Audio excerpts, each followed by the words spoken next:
people, welcome back to Tech Tuesday. In this video, we are going to learn about multirotors. You might have heard us mention this word in our last video. Multirotor is a type of UAV, a familiar one of course. This is the kind we see more commonly. People build this as a hobby, implement them in their projects, use them to take aerial pictures. Wonderful, isn't it? What are they actually? What are they made of? How do they work? Let's dive right in. Multirotors are UAVs that use more than two rotors with fixed pitch propellers that generate lift, and lift is the force that takes a cute little vehicle up in the air. They are not like the commercial airplanes we see because they fall under the VTOL category, vertical takeoff and landing. And because of this cool feature, multirotors can operate virtually anywhere. They do not need an extra space to take off and land like fixed wing drones. They also can hover, that is, stay in one place, which makes them perfect for surveillance missions and certain imaging applications. Many UAV enthusiasts like us love to fly and make multirotors. So, what are the components that we need to make them? Here is the list of the fundamental components we need. Motors, ESCs or electronic speed controllers, FC or flight controller board, propellers, transmitter and receiver, and of course a battery. Let's explore each briefly, shall we? First one on the list is the motors. These tiny little things along with this battery propeller will generate the force. There are two types, brushed DC motor and brushless DC motor. The main difference between them is obvious. We prefer here brushless DC motor. They don't have brush and there is no friction and it causes less mechanical wear, high efficiency and performance.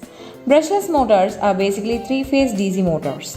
We can perform various maneuvers by just changing the speed of each motor. It's simple, it's not complex or complicated.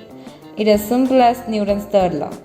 Next up is the motor's buddies, the propellers.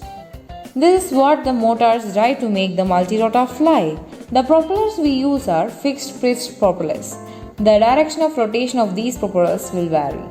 For example, in a quadcopter, two propellers spin clockwise and other two spin counterclockwise. This way the UAV is stable.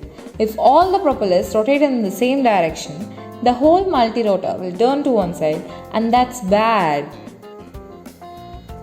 Electronic speed control is the next component that we're gonna deep dive. It is an electronic circuit that acts as the interface between the pilot's command. As the name itself describes, it controls the speed of the motor and it also takes care of the direction of the spin.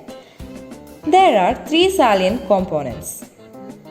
They are VEC or voltage regulator, a processor, and the switching consisting of FETs, field effective transistor.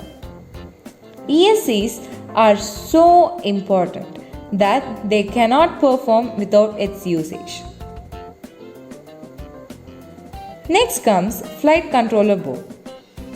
Do you know what job a CPU does?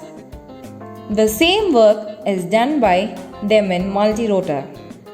They are just printed circuit board like a chip which comprises of various sensors such as rate gyro or accelerometer, etc.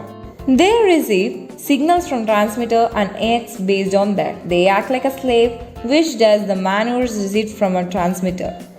A drone is considered to be dead if they don't possess a FCB.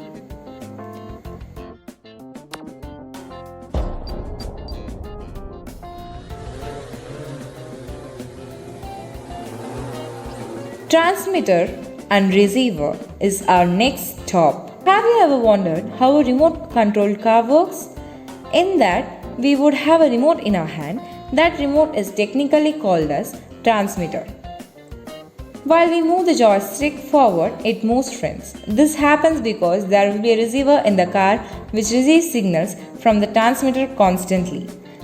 The receiver which receives signals from them and passes the data to the flight controller board.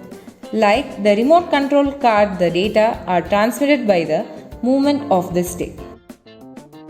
Next we're gonna explore batteries. They are the power source without which the drone would not move an inch. They are considered to be dead. Lithium polymer or LiPo batteries are used to power. These are the same one we use in our mobiles too. They are rechargeable batteries. Eventually, this made the scientists to use these batteries. Generally, 2 or 3 cell batteries are used. They comes with mAh rating on them which denotes the current. It is capable to deliver at a unit time. Each cell has a capacity of 3.7 volts. Handle with care. Connecting all of these with the proper guidance, you too will be able to make a multirotor. Guys, you can fly them autonomously and remotely from ground too. Okay people, we have reached the climax of this video. We would like to hear your feedback, so please drop in the comment section. Stay tuned until we reach out to you in our next video. If you liked this video, do subscribe and press the bell icon. For our regular updates, follow us on Facebook, Instagram and Twitter. Stay home, stay safe.